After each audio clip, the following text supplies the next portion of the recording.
हर हर महादेव सभी को। हिंदू धर्म में शीतला सप्तमी और अष्टमी का विशेष महत्व है। हर साल यह पर्व चैत्र मास के कृष्ण पक्ष की सप्तमी और अष्टमी तिथि को बसोड़ा या शीतला सप्तमी का पर्व के रूप में मनाया जाता है। इस साल यह पर्व 1 अप्रैल व 2 अप्रैल को मनाया जाएगा। इस पर्व का वर्णन स्कंद पुराण में भी मिलता है। इसके अनुसार शीतला माता को दुर्गा और पार्वती का अवतार माना गया है और इन्हें रोगों से उपचार की शक्ति प्राप्त है। मान्यता है कि इस दिन के बाद से बासी खाना उचित नहीं होता है। यह सर्दियों का मौसम खत्म होने का संकेत होता है और इसे इस मौसम का अंतिम दिन माना जाता है। इस पूजा को करने से ओली और शीतला माता प्रसन्न होती हैं। उनके आशीर्वाद से दाह ज्वर, पीत ज्वर, विस्फोटक, दुर्गंध युक्त फोड़े, शीतला की फुंसियाँ, शीतला जनित दोष और नेत्रों के समस्त रोग दूर हो जाते हैं। आइए चलिए जानते हैं शीतला माता को क्यों लगाया जाता है ठंडा भोग। इस दिन लोग सूर्योदय से पहले उठकर ठंडे जल से स्नान करते हैं। इसके बाद शीतला माता के मंदिर में व घरों में देवी को ठंडा जल अर्पित करके उनकी विधि विधान से पूजा करते हैं, श्रीफल अर्पित करते हैं और एक दिन पहले पानी में भिगोई हुई चने की दाल चढ़ाते हैं। शीतला माता को ठंडे भोजन का भोग लगता है, इसीलिए भोजन एक दिन पहले हलवा, पूरी, दही बड़े, पकौड़ी, पुए, रबड़ी आदि बनाकर रख लिया जाता है। अगले दिन सुबह महिलाएं इन चीज़ों का भोग शीतला माता को लगाकर परिवार की सुख समृद्धि की कामना करती है। इस दिन शीतला माता समेत घर के सदस्य भी बासी भोजन करते हैं। इसी वजह से इसे बसोड़ा पर्व भी कहा जाता है। शीतला सप्तमी की कथा सुनने के बाद महिलाएं घर के मुख्य प्रवेश द्वार के दोनों ओर हल्दी से हाथ के 5-5 छापे लगाए जाते हैं। जो जल शीतला माता को अर्पित किया जाता है उसमें थोड़ा सा बचाकर उसे पूरे घर में छींटे दिए जाते हैं। इससे शीतला माता की कृपा बनी रहती है और रोगों से घर की सुरक्षा होती है।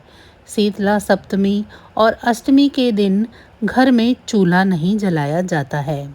चलिए अब आपको शीतला सप्तमी व्रत कथा के बारे में बताते हैं। एक बार शीतला सप्तमी के दिन महिला और उसकी 2 बहुओं ने व्रत रखा। सप्तमी के दिन सभी को बासी खाना खाना होता है, इसीलिए भोजन पहले ही पका लिया गया था। लेकिन दोनों बहुएं कुछ समय पहले ही माँ बनी थी। कहीं बासी भोजन खाने से वे या उनकी संतान बीमार न हो जाए, इसीलिए बासी भोजन ग्रहण नहीं किया उन्होंने। अपनी सास के साथ शीतला माता की पूजा अर्चना के बाद पशुओं के लिए बनाए जा रहे भोजन के साथ अपने लिए भी रोटी सेक कर खा ली। सास के भोजन ग्रहण करने का आग्रह करने पर दोनों ने उन्हें टाल दिया। उनके इस कृत्य से माता कुपित हो गई और उन दोनों के नवजात शिशुओं की मौत हो गई। जब सास को सच्चाई का पता चला तो उसने दोनों को घर से निकाल दिया। दोनों अपने शिशुओं के शव लिए दर दर भटकने लगी। थककर आराम करने के लिए बरगद के पास रुक गई। वहीं पर ओरी व शीतला नामक 2 बहनें भी थीं जो अपने सर में पड़ी जुओं से परेशान थी। दोनों बहुओं ने उनकी मदद की और उन बहनों को आराम मिला। दोनों बहुओं को आशीर्वाद दिया कि तुम्हारी गोद फिर से भर जाएंगी।